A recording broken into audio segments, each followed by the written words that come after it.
Ela é sua filha? É.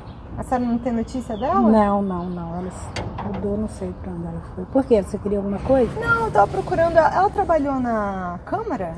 Há muitos anos trabalhou. Já saiu há muito tempo. Ela fazia o quê na... Não sei.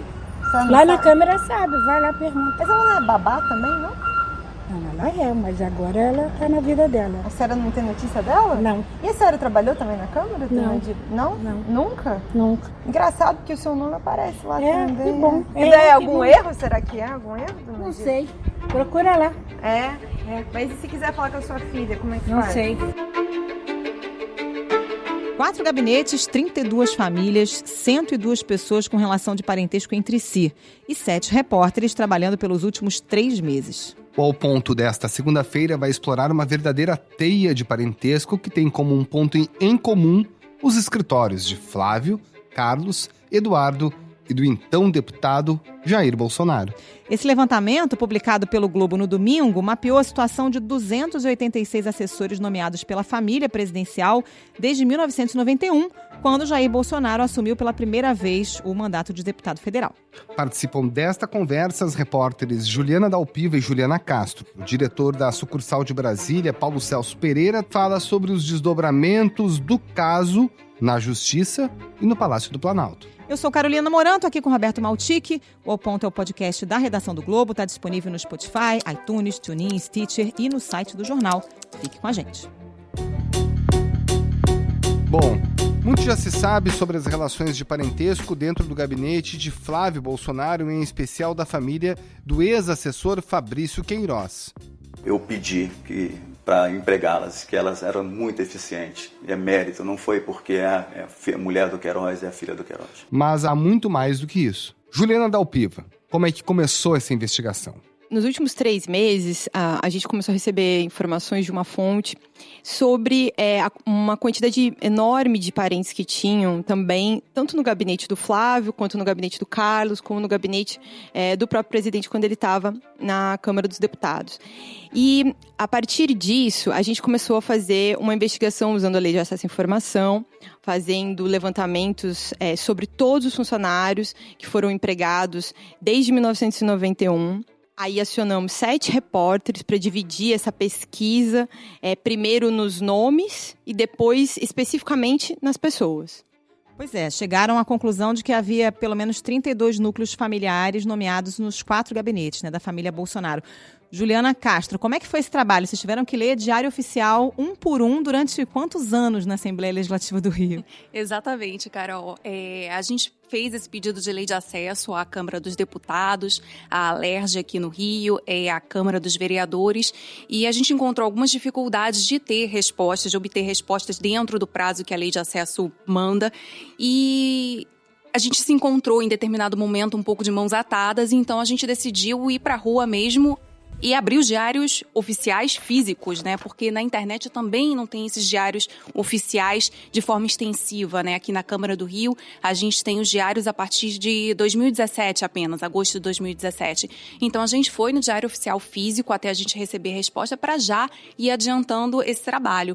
Então, quando a gente teve todas as leis de acesso que a gente precisava, e nem sempre elas vieram também de forma fácil, de fácil leitura, a gente teve que correr atrás também para entender essas informações, a gente estruturou uma planilha em que a gente tinha a base de dados ali. Então, a gente chegou primeiro ao número de assessores, Isso em todos os gabinetes, Diários oficiais do município, do estado e da União. Isso. A gente cruzou alguns, mas depois, que a gente, ficou insistindo, a gente recebeu todas as leis de acesso e aí a gente conseguiu bater as informações, e aí montar essa nossa planilha. Então, primeiro foi a lista completa de assessores. Todos que entraram, saíram, se repetiram, chegou um número de mais de 200 pessoas. Exatamente. E a partir desse trabalho começou a definir quem era parente entre si. Exato. E aí fez essa separação. E depois? A gente foi vendo, por exemplo, a situação de sobrenomes comuns.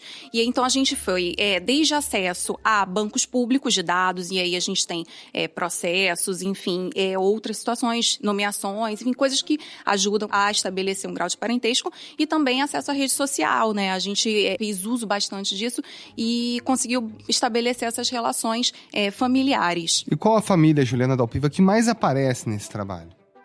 A própria família do presidente e das suas 2 ex-mulheres, antes da primeira-dama Michele Bolsonaro, aparece bastante entre pessoas que tiveram cargos nos gabinetes, né? Até o avô, né? Até o avô o dos avô. filhos do presidente. Né? Dos 3 primeiros filhos. O pai da primeira mulher do Bolsonaro, o pai da Rogéria, que chama João Garcia Braga. Ele foi funcionário do Bolsonaro na Câmara em 91 e depois foi funcionário do Flávio, quando o Flávio se tornou deputado. Exatamente. A gente viu na lista, né, aí o nome do João Garcia Braga. Então, fui até Resende para poder falar com ele em 2 ocasiões. Numa primeira, ele não estava viajando, então não consegui encontrá-lo.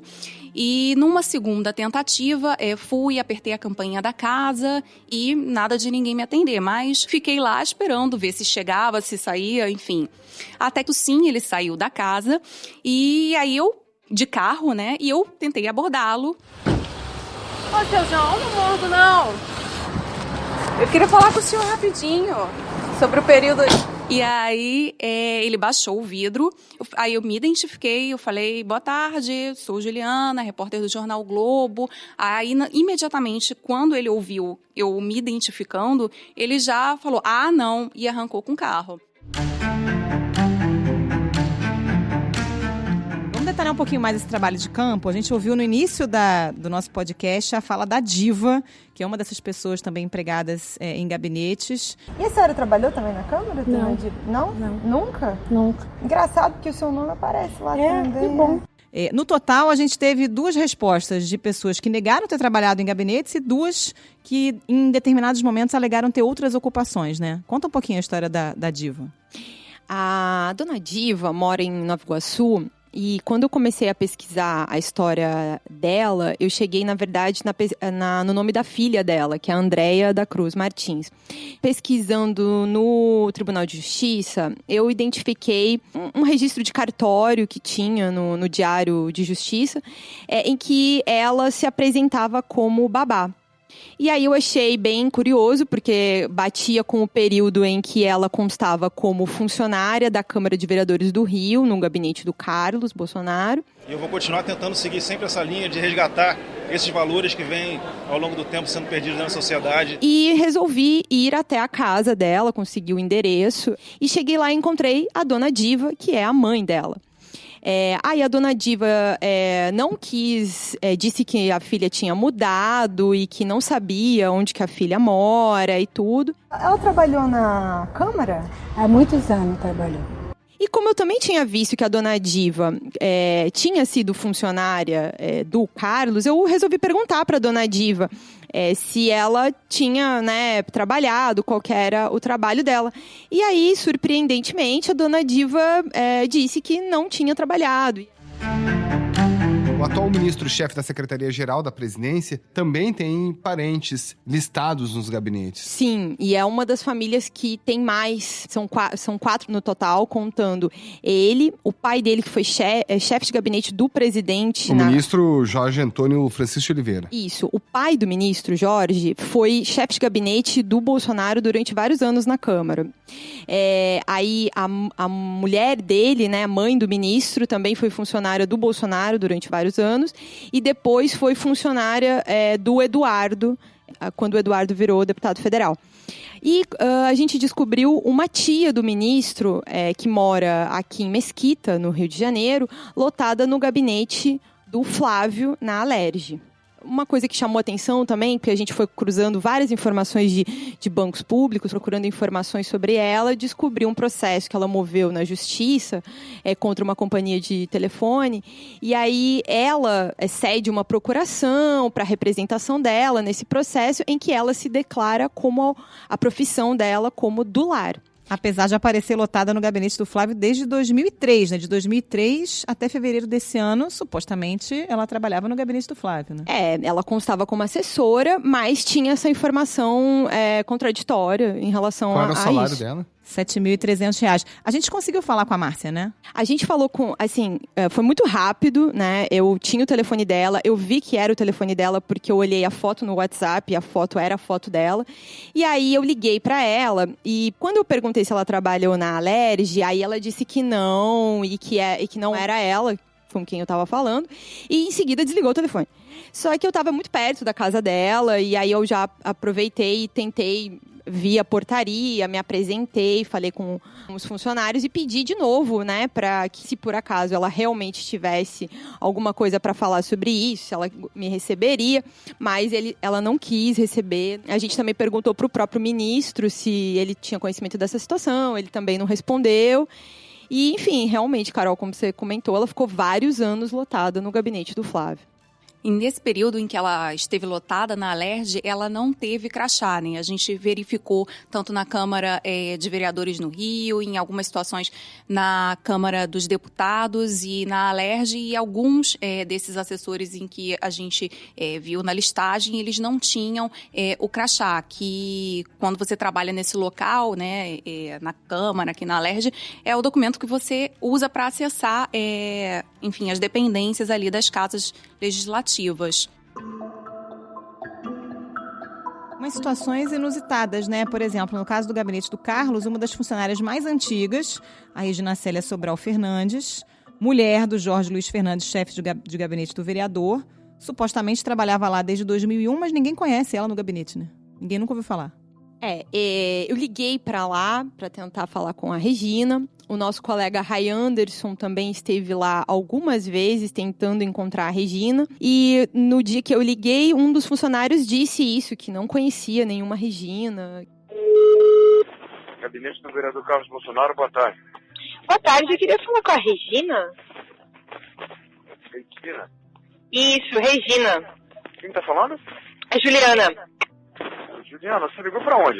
Eu liguei no gabinete do vereador Carlos. A Regina, não tá? Regina? Isso. Não conheço nenhuma Regina aqui não, meu filho. E aí depois o Ray Anderson falou com a Regina e ela também disse que não tinha nada a declarar. Alô, Regina? Oi? Você trabalha na Câmara de Vereadores? Quem tá falando? Ray Anderson. Da onde? Do Jornal Globo. Ah, tá, eu não tenho nada com o Jornal Globo. Eles vão me pagar alguma coisa? Não, é porque eu tô ligando pra saber se a senhora... senhora... Não, não liga mais pro meu telefone, por favor. Tá, obrigada. Esse trabalho só foi possível porque inicialmente houve um relatório de um dos órgãos mais importantes de controle de movimentações financeiras, o COAF, que hoje é ligado ao Ministério da Economia, e que revelou movimentações financeiras atípicas do Fabrício Queiroz. Pois a parte do relatório do COAF, que integra investigações do Ministério Público do Estado do Rio de Janeiro, por enquanto está assustada, não pode ser trabalhada em nível de investigação por uma decisão do ministro Dias Toffoli, presidente do Supremo Tribunal Federal. A gente conversou com o diretor da sucursal de Brasília, do Jornal o Globo, Paulo Celso Pereira, para falar um pouquinho sobre como deve ser o desdobramento desse caso, sobre o possível uso de informações recolhidas pelo COAF a partir de agora no Supremo. Essa questão do COAF é um dos debates mais relevantes que a gente vai ter aqui no Supremo Tribunal Federal no segundo semestre. Por quê? Porque o COAF ele prepara relatórios que são vistos pelo Ministério Público como relatórios preliminares, né? Não são relatórios conclusivos. Eles permitem, no entanto, que os investigadores tenham um ponto de partida, uma suspeita em relação àquelas pessoas que podem vir a ser investigadas. E a partir daí, sim, os investigadores pedem a quebra de sigilo. Então, tecnicamente, não se trata de sigilos violados, mas de relatórios preliminares feitos pelo COAF. Há, no entanto, dentro do Supremo, quem entenda que o nível de detalhamento desses relatórios é exagerado e já seria, na prática, uma violação do sigilo. Agora, os investigadores, o Ministério Público, a Polícia Federal, têm muitas dúvidas sobre qual vai ser a função do COAF se eles não puderem utilizar esse tipo de relatório como ponto de partida para investigações. São relatórios que atingem hoje Flávio Bolsonaro, o senador Flávio Bolsonaro. Dentro desse caso do Queiroz... Olha, o que meu ex-assessor faz ou deixa de fazer é a responsabilidade dele. Eu não tenho como saber o que aconteceu. Mas relatórios do mesmo gênero são usados para desmantelar quadrilhas de crimes comuns, de tráfico de drogas, de milícias. Então, esse é um debate muito relevante que transborda a questão política e vai para qual tipo de investigação o Estado brasileiro, a partir das suas várias instituições, vai estar permitido e autorizado a fazer. Eu acho que é importante a gente verificar também desse levantamento, né? Quando a gente vê a família aí ligada ao Bolsonaro, né? Tem muitos parentes ligados à segunda mulher dele, que é a Ana Cristina de Siqueira Vale, né? Ela e mais 18 pessoas ligadas a ela, né? Estavam no gabinete. A gente chegou... No gabinete do Jair. Nos gabinetes, distribuído nos gabinetes. Ela própria foi chefe de gabinete do Carlos Bolsonaro aqui na Câmara do Rio, enquanto ela estava casada com o presidente Jair Bolsonaro. E mesmo depois que eles se separaram, os familiares dela continuaram, sim, em determinados gabinetes. A irmã dela, a Andréia, ela passou por todos os gabinetes, exceto o do Eduardo. Ela é uma das funcionárias, e isso a gente conseguiu ver com o levantamento também, quais funcionários ficaram mais tempo nos gabinetes, né? E ela foi uma das que mais ficou. Ela entra em 98 e só sai em agosto do ano passado. Exatamente. A gente, por exemplo, já publicou uma reportagem na revista Época em que eu fui até Juiz de Fora atrás de Marta Silva Vale, que é cunhada da Ana Cristina, a ex-mulher do Jair Bolsonaro.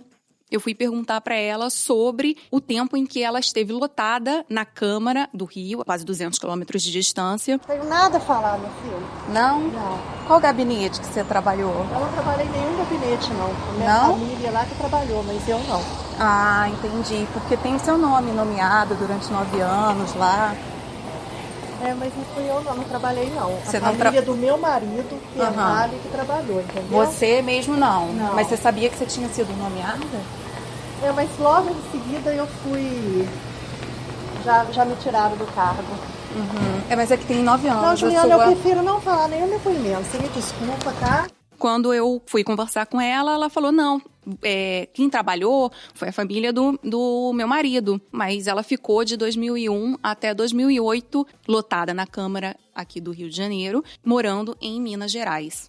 Até para nós que fizemos toda essa apuração e para vocês, chega uma hora que a gente faz aquela confusão. Peraí, quem é parente de quem? Quem é irmão de quem? Tio de quem?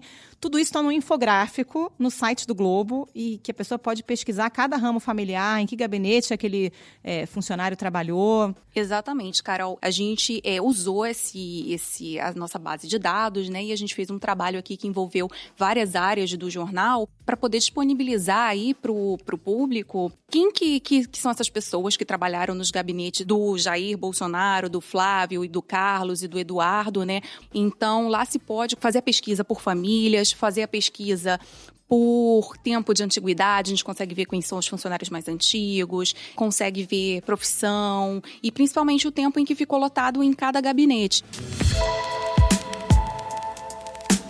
Agora, a gente já falou muito das autoridades e o que as autoridades falaram pra gente depois dessa apuração.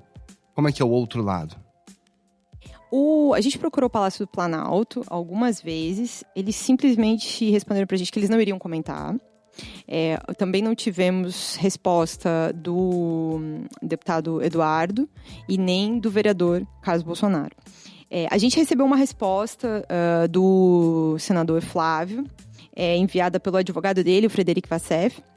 O que ele diz, basicamente, é que todas as pessoas que foram nomeadas na época eram qualificadas para as funções que exerciam, trabalharam em diferentes áreas, mas sempre em prol do mandato, tanto que as votações, enquanto deputado estadual, foram crescentes. A nomeação dessas pessoas ocorreu de forma transparente, de acordo com as regras da Assembleia Legislativa do Rio. A execução do trabalho delas também ocorreu de acordo com as normas.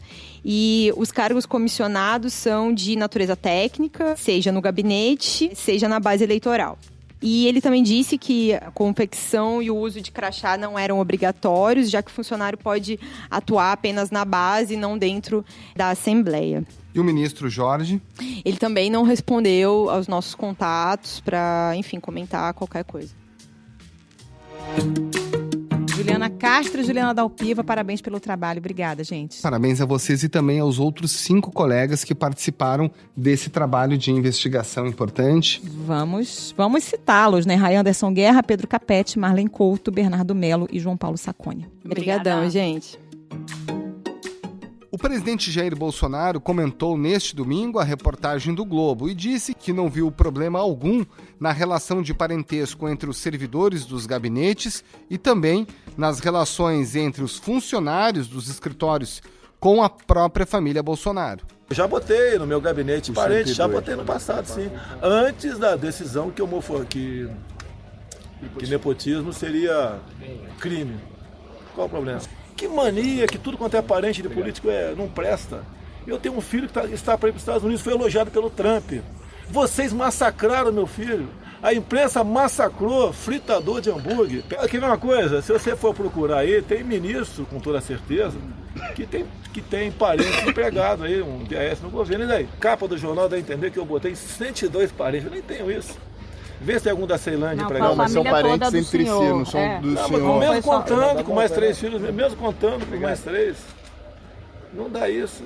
Aqui naquela época, lá atrás, vocês foram buscar funcionário que eu empreguei em 89, faz as contas. Desde o início, não, né, faz as contas mandato. Aí. 30, vocês estão me batendo entre mim, coisa de 30 anos. E outra coisa, quando eu botei aqueles parentes da dona Ana Cristina, eu não era casado com ela. Eu vim casar depois. Eu acho que 9 anos depois ou 10 anos depois. Tá certo? Tá certo. E aí, eu vou devolver o salário de todo mundo que eu casei com ela? E é natural, quando alguém vai embora do meu gabinete, alguém morre até, já aconteceu. No velório tem 10 pedindo emprego, tudo parente que está do meu lado. E é natural você botar quem está do teu lado. Agora, por que não faz a mesma coisa com os demais vereadores e deputados estaduais e federais? Por que só em cima de mim? A gente também conversou com o Paulo Celso a respeito de como o Palácio do Planalto vê o caso, principalmente esse que envolve o Flávio Bolsonaro. Eles tentam isolar a crise que envolve o senador, filho do presidente, de dentro do Palácio do Planalto, até porque é uma crise notoriamente complicada. As respostas até agora são muito insuficientes, né?